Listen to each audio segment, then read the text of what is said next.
My wife was Googling how to file for divorce, and I'm freaking out.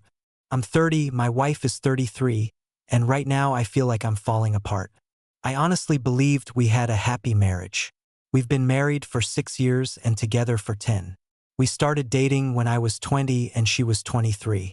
From the very beginning, we built our relationship on honesty. We share passwords, we don't hide things from each other.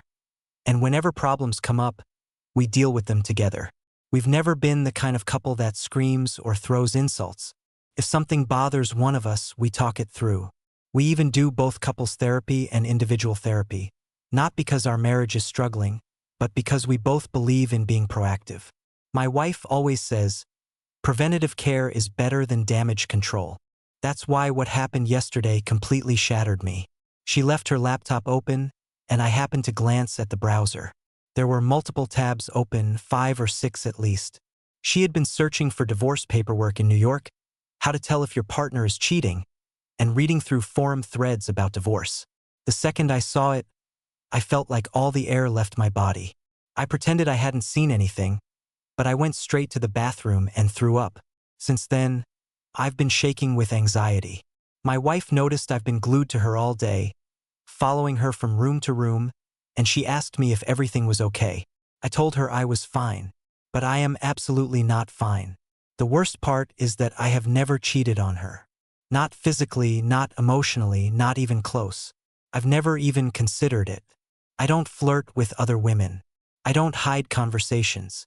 I don't watch anything behind her back that would make her uncomfortable.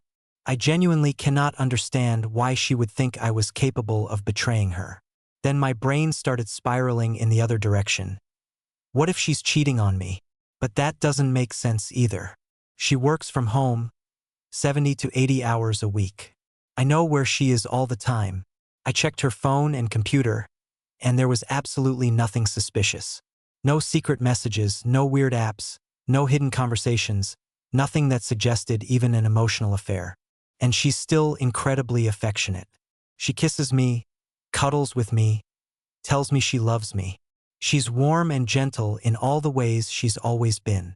She would never intentionally hurt me. So if she isn't cheating and I'm not cheating, why is she looking up divorce? That question is tearing me apart. I run a small catering business from home, part-time. She earns most of our income. She has an intense work schedule, but we spend almost all of our time together, and honestly, I love that. When the pandemic happened, it actually brought us even closer because suddenly we got to spend all day together. She is the love of my life. I know that sounds dramatic, but it's true. I'm currently in the process of getting evaluated, and from what I've read, I may have traits of borderline personality disorder. One term people with BPD often use is favorite person. Someone they become intensely emotionally attached to the point where that person feels like the center of their emotional world. That's exactly what my wife is to me. I know that level of attachment isn't healthy. I know it can be overwhelming. But she has never told me that I'm too much. She has never said I'm clingy or suffocating her. So I don't understand why she would want to leave. And I'm terrified to ask. Because what if bringing it up makes it real? What if she hasn't fully decided yet, but the moment I mention it, she starts seriously considering it? What if she suddenly realizes she could do better than me? What if she realizes she deserves more? What if speaking the word divorce out loud is what pushes her to walk away? I hate that I saw those tabs. I wish I could erase that moment from my memory. This morning she joked that we were going to merge into one person, because I've barely let her out of my sight all day. She laughed when she said it, but I felt panic. I'm scared to fall asleep because part of me feels like if I let her out of my sight, she'll disappear from my life. Logically, I know I need to talk to her. I know communication is the healthy thing to do, but right now logic feels very far away. Emotionally, my mind is screaming that she forgot to close those tabs and is planning to leave me, and that soon the person I love most in the world will be gone. I know some people may think our dynamic sounds unbalanced, so I want to explain that my wife and I made these decisions together. She was actually the one who suggested I work part-time while running my catering business. I also handle almost all the housework so she can focus on her career. She has a demanding job, And part of those long hours are because she does pro bono legal work on top of her regular workload. I am incredibly proud of her. Of course, I wish she worked less for her own health, but I would never ask her to give up work she loves, especially when that work helps people. That's one of the reasons I admire her so much. Part of me knows there could be another explanation. Maybe she was researching for a friend. Maybe someone at work asked her for help. Maybe there's some completely harmless reason those tabs were open. I know that's possible, but emotionally, none of that matters right now. Emotionally, it feels like my world is collapsing.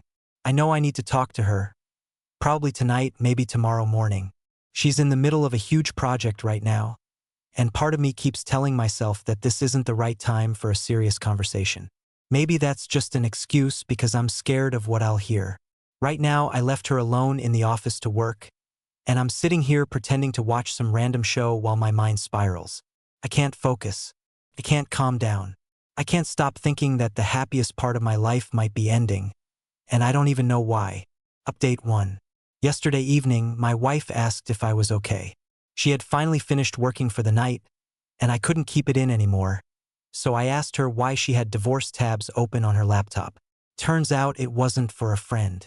It wasn't for a family member. It wasn't for anyone we know. She said she had recently read a mystery novel where a divorce ended in murder, and she thought the whole plot was so unrealistic and badly written that she started researching how divorce actually works because she wanted to write something better herself. My wife reads constantly. She loves mystery and crime novels, and honestly, I've always joked that half the reason she reads them is so she can complain to me afterward about how badly they're written. This morning she showed me some of what she had written, and to be honest, it was actually incredible. Better than a lot of movies I've seen. I could genuinely imagine her becoming a writer one day when she retires. So yes, logically, I understand now that those searches had nothing to do with our marriage. But emotionally, my brain had already convinced me that she was planning to leave me. That fear was so real that even after she explained everything, part of me still felt like I was standing on the edge of losing everything. I'm trying to work on my mental health. I've mentioned before that I may have borderline personality disorder, and while I don't have a formal diagnosis yet, my therapist agrees that many of the traits fit. One of the hardest parts is the intense fear of abandonment. Even when logic tells me I'm safe, my emotions scream that the people I love are about to leave. And my wife, Emily, is my whole world. She's my favorite person, my safest place, my best friend. I know that level of attachment isn't healthy. I know it puts too much emotional weight on one person, but I'm fighting it the best I can. It doesn't help that Emily is the kindest, most selfless, most loving person I have ever known. Sometimes I feel like I love her with the desperation of someone who never learned what secure love felt like. And honestly, that's probably exactly what's happening. I came from chaos. I was the result of two people hooking up who never wanted a child. Neither of my parents had stable jobs, stable relationships, or any real interest in being parents. Whenever I became inconvenient for my father, he'd just drop me off at my mother's apartment, even if she wasn't home. I would sit outside her apartment door, sometimes until 2 in the morning, waiting for her to come back. There was never food in the fridge. There was never any sense that I mattered. School wasn't any better. I was the weird kid, small for my age, greasy long hair, dirty clothes. Kids were cruel. I got bullied constantly. By the time I was 14, my maternal grandparents took me in.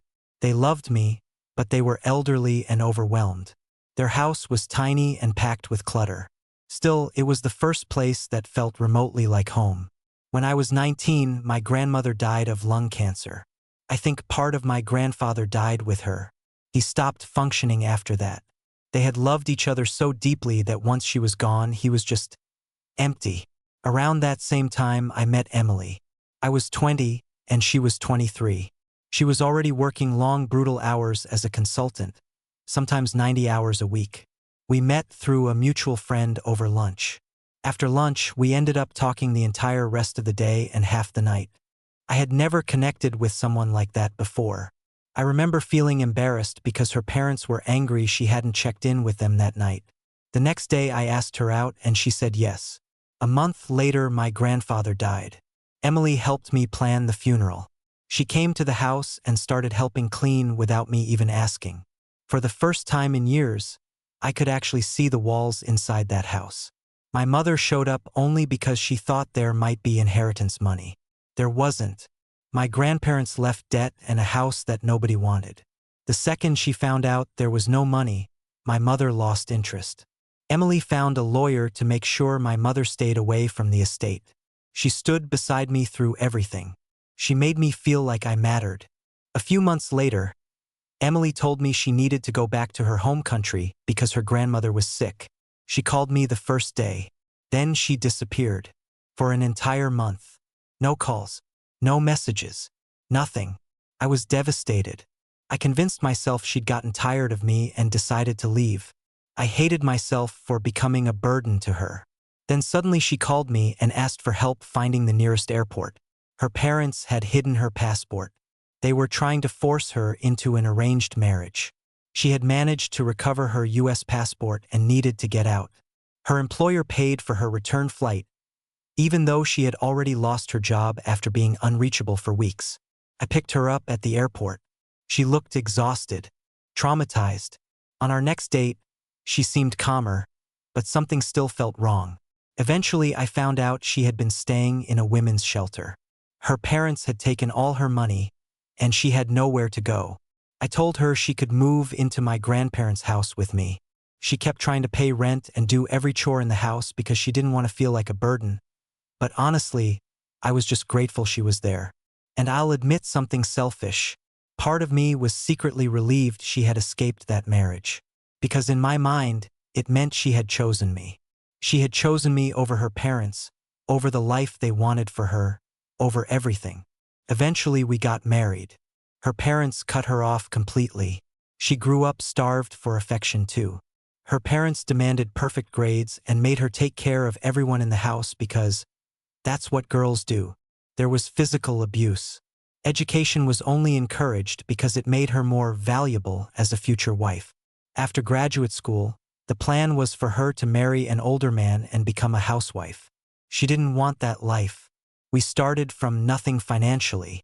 She worked endlessly. We built our life together piece by piece. She is the reason we have stability.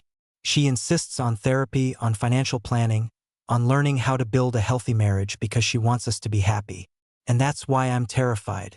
Because sometimes I look at her and think, what if one day she realizes she could do better than me? What if she realizes I need her far more than she needs me? People in the comments said I sounded clingy. Some said my wife probably resents how dependent I am. And now those words are stuck in my head. Now when I hug her, or rest my head on her lap, I find myself wondering if she secretly hates it. If she's just tolerating me. If she's pretending because she feels sorry for me. I spoke to my therapist today, and he gave me some grounding exercises to help manage the anxiety and the abandonment spirals. It's still going to be another 5 months before the full diagnostic process is complete. But for now, I'm trying to hold on to what is real. And what is real is this. Emily loves me. She is not planning to leave. She was not secretly preparing for divorce. The danger was in my head. I know that now. I'm trying to believe it. Update 2. I thought everything would calm down after my wife explained the divorce tabs. Logically, I knew the crisis was over. She wasn't leaving me. She wasn't cheating. She wasn't secretly planning an escape. The threat was never real. But my fear was. And somehow, after the explanation, things got worse inside my head instead of better. For the first couple of days, I acted like everything was normal. I smiled. I joked with her. I told her I was feeling better. But underneath all of that, I felt like I was standing on cracked ice. I couldn't stop thinking about how close I felt to losing her. Even though nothing had actually happened, it felt as if I had looked over the edge of a cliff. And once you see that drop, you can't pretend it isn't there. I started needing constant reassurance. If she was quiet for too long while working, I'd ask if she was okay. If she didn't respond to me right away, my stomach would knot. If she went to bed before me, I'd lie awake wondering if she was upset. I hated how pathetic it felt, but I couldn't stop. I became hyper-aware of every little change. If she seemed tired, I wondered if she was emotionally pulling away. If she wanted time alone, I wondered if she was starting to resent me. If she didn't say, "I love you," with the exact same tone, I noticed. It was exhausting. For both of us. I knew I was spiraling, but I didn't know how to stop. Then last night, everything came to a head. She had a brutal day at work and looked exhausted. After dinner, she told me she wanted to take a bath and read for a little while. That should have been normal. Instead, panic hit me, because suddenly she wanted to be alone. I asked if something was wrong. She said no. I asked if she was upset with me. She said no again. Then I asked if she still loved me. The second those words came out, I saw something in her face change. She looked tired. Not angry, not cruel, just deeply tired. She put her book down and asked me to sit with her. And then she said something that broke my heart. She said, "I love you, but I can't keep proving it every hour." I didn't even know what to say. She told me that ever since the laptop incident, she had felt like I was watching her every move. That every moment of silence became something she had to explain. That every need for space became something she had to defend. She said she understood that I was scared, but that she was starting to feel like she was carrying my entire emotional stability by herself. Then she said the sentence that has been replaying in my head ever since. "I want to be your partner, not the only thing holding you together." I started crying immediately, not because I was angry, because I knew she was right. She wasn't rejecting me. She wasn't saying she didn't love me. She was telling me that the way I loved her had become too heavy. She told me that when I panic every time she needs space, it makes her feel guilty for being human. She said that when I treat her like she is my whole world, it sounds romantic, but in reality it feels like pressure. And hearing that absolutely crushed me, because I never wanted my love to feel like pressure. I thought loving someone that deeply was a good thing. But in that moment I realized that devotion can become a burden when one person is responsible for the other person's emotional survival. She said she believes in me. She said she wants our marriage to work. But she also said something has to change. Because if my entire sense of safety depends on her constant reassurance, then neither of us can breathe. For the first time, I realized that my greatest fear, losing her, could become reality not because she stopped loving me, but because I was making love feel like a responsibility instead of a relationship. That terrified me more than the divorce tabs ever did. We talked for hours. Really talked. She told me she wants me to build emotional stability that doesn't depend entirely on her. She wants me to have confidence that survives even when she's tired, stressed, quiet, or distant for a day. She wants to support me, but she cannot be my therapist, my proof of worth, and my emotional anchor all at once. And the truth is, she shouldn't have to be. I think this was the first time I fully understood what emotional dependency actually looks like. It doesn't look dramatic. It looks like needing reassurance over and over. It looks like turning someone's silence into fear. It looks like making your partner responsible for calming wounds they didn't create. And I have been doing that. I hate admitting it, but I have. Last night, I told her I was sorry. I told her I didn't realize how heavy this had become for her. She cried too. She said she knows I'm trying. She said she sees how hard I fight my own mind. But she also said love alone won't fix this. I need real help. And honestly, hearing that hurt, but it also felt like truth. So this morning I called my therapist and asked to increase my sessions. For the first time, I admitted out loud that my fear of abandonment is starting to control my marriage. That was one of the hardest things I've ever said. Right now, my wife is still here. She kissed me before starting work this morning. She told me she loves me. Nothing dramatic happened, but something did change. The illusion that love by itself can carry this is gone. Now I understand that if I don't learn how to stand emotionally on my own feet, I may lose the person I love most. Not because she abandoned me, but because I made myself impossible to hold. And that truth hurts more than anything. Update 3. I wish I could say that after our conversation things immediately got better. They didn't. For a few days after that talk, I felt hopeful. I thought that simply recognizing the problem would somehow fix it. I scheduled extra therapy sessions. I started journaling. I kept repeating to myself that Emily loved me and that I needed to trust that. For a little while, I managed to believe it. I gave her space. I stopped asking for reassurance every hour. I tried to act normal. And on the surface, things seemed calmer. Emily seemed relieved. She smiled more. The tension between us eased a little. I thought maybe this was the turning point. But healing isn't linear, and fear doesn't disappear just because you understand it. The relapse came 3 nights ago. Emily had to stay late working on a project. That by itself wasn't unusual. Her job can be brutal sometimes, and she had warned me in advance that it was going to be a long night. She kissed me on the forehead before starting work and said she'd probably be done around 10.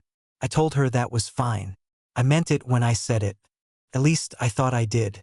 At first, everything was okay. I made dinner, watched TV, and tried to relax.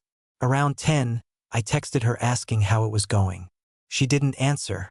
I told myself she was busy. 10:30, I texted again. Still nothing. My chest started tightening. At 11, I called her. No answer. That was the moment my brain flipped. Within seconds, I went from she's working to she's avoiding me. Then to she's upset. Then to she's pulling away.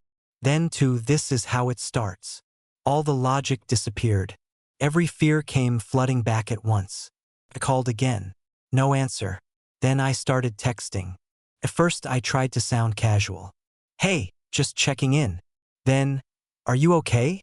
Then, please answer. Then, did I do something wrong? Then, Emily, please don't ignore me. Each unanswered message made the panic worse.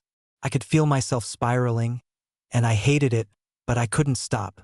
I kept imagining her reading my messages and deciding I was too much. I imagined her sitting there, exhausted, realizing she didn't want this life anymore. By the time she finally called me back, I was shaking. She sounded tired. She said, I was in a meeting. What's wrong? And instead of calming down, I exploded. I accused her of ignoring me. I told her it takes 2 seconds to answer a text. I told her if she loved me, she wouldn't leave me sitting there panicking. Even while I was saying it, part of me knew how unfair it was. But the fear was louder than reason. She went quiet for a second, then said she was coming home. When she walked through the door, she looked exhausted. Not angry, just exhausted. She set her bag down and asked me to sit. My heart was pounding because I knew what was coming. She looked me straight in the eyes and said, I can't keep doing this. I immediately started apologizing. I said I panicked. I said I was scared. I said I knew I overreacted. She nodded and said she knew. Then she said something that terrified me. She said, I love you, but if this doesn't change, I will leave. I felt like all the air left my body.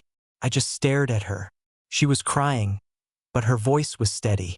She said she had spent years trying to be patient, trying to reassure me, trying to support me. And she wanted to keep supporting me. But she could not continue being the target of my panic every time fear took over. She said every missed text, every quiet mood, every moment she needed to focus had started to feel dangerous because she knew I might spiral. She said she felt like she was constantly managing my emotions. Then she said the words I will never forget. I love you, but I am starting to lose myself trying to keep you okay. Hearing that broke something in me, because the one thing I feared most, losing her, was happening because I was making her responsible for keeping me emotionally afloat. She told me that love is not supposed to feel like walking on glass, that she shouldn't have to fear that one missed phone call will turn into an emotional crisis, that she wants a marriage, not a full-time responsibility for my mental state.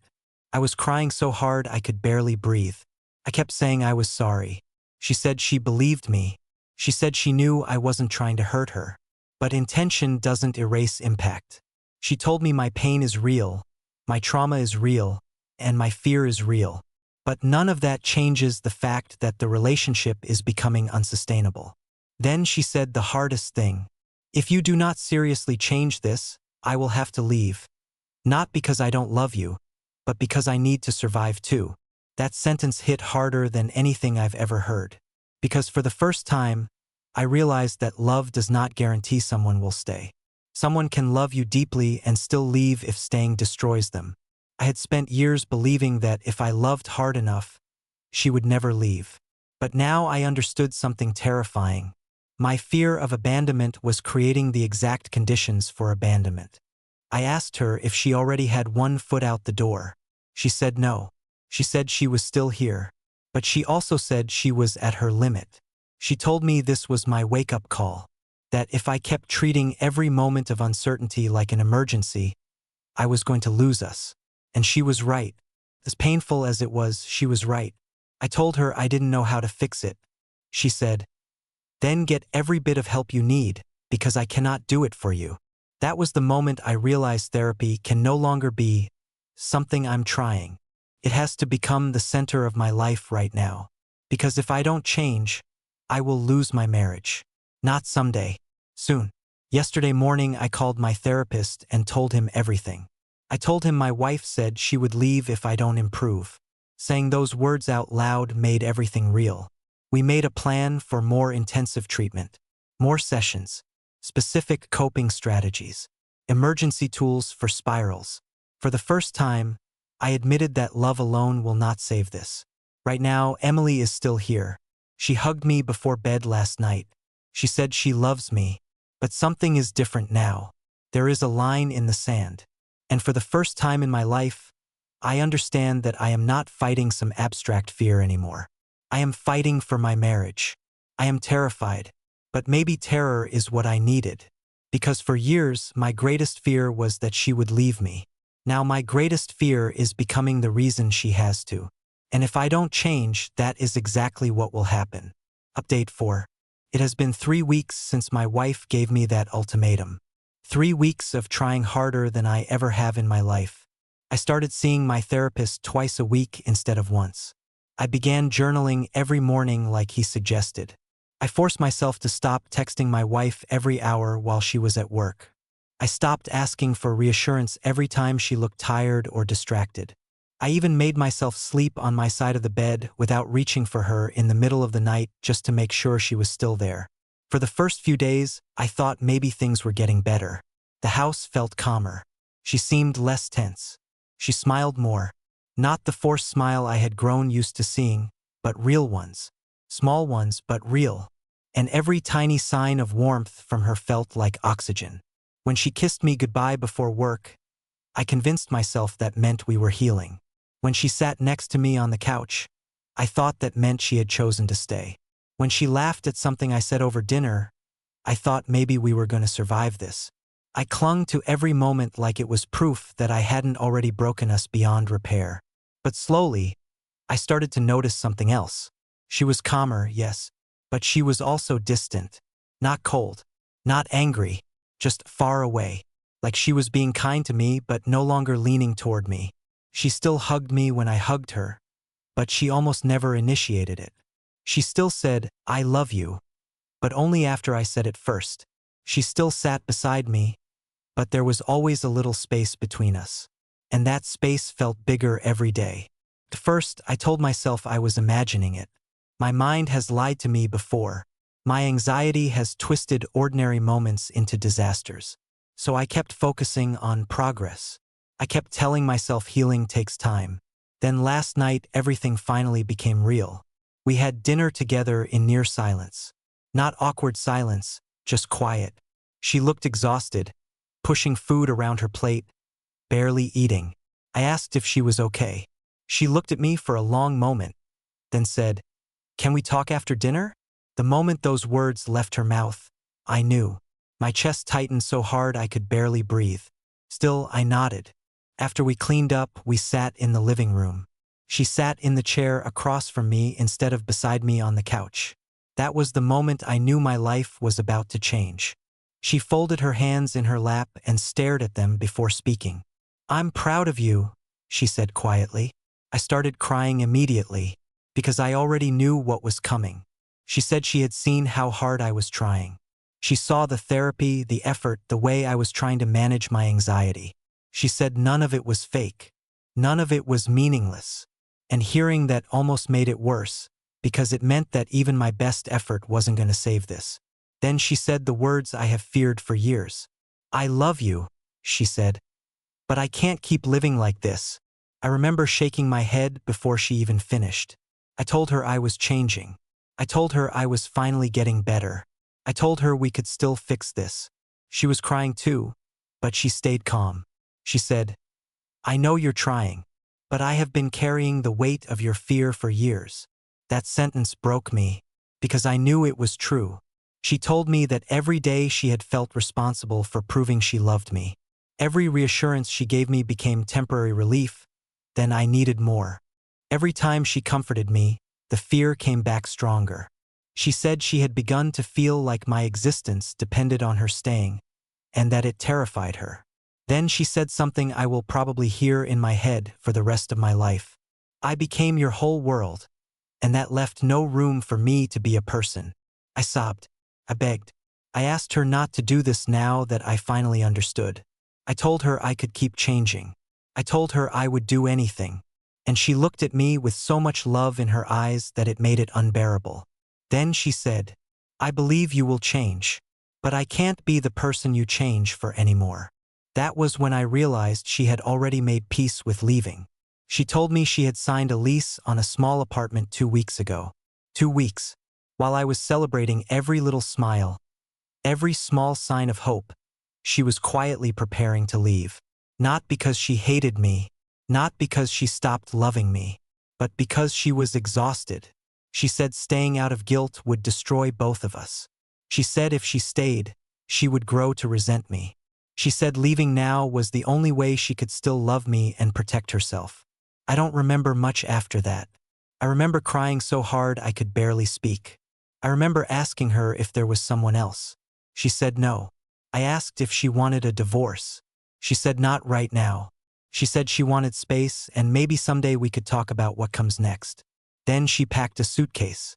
I stood there uselessly while she folded clothes into a bag. Before she left, she walked over to me, held my face in her hands, and kissed my forehead. Then she said, I need you to learn how to live without being afraid of losing love. And then she walked out the door. The apartment has never felt this quiet. For years, my greatest fear was that I would lose the person I loved most. And in trying to prevent that, I created the exact thing I was afraid of. That is the cruelest part. She did not leave because I was cruel. She did not leave because I cheated. She left because I loved her in a way that slowly crushed her. I used to think love meant needing someone as much as possible. Now I understand that love without stability becomes a burden. I don't know what happens next. I don't know if my marriage is over. I don't know if she will ever come back. All I know is that for the first time in my life, I am completely alone. And maybe that is the lesson I was avoiding all along. Because if I ever want to be loved in a healthy way, I need to become someone who can survive without making another person responsible for my survival. I still love her. I think I always will. But for the first time, I understand that love is not the same thing as holding on. Sometimes loving someone means facing the fact that you hurt them, even when you never meant to. And now I have to learn how to become whole on my own. I just never thought the lesson would cost me my marriage.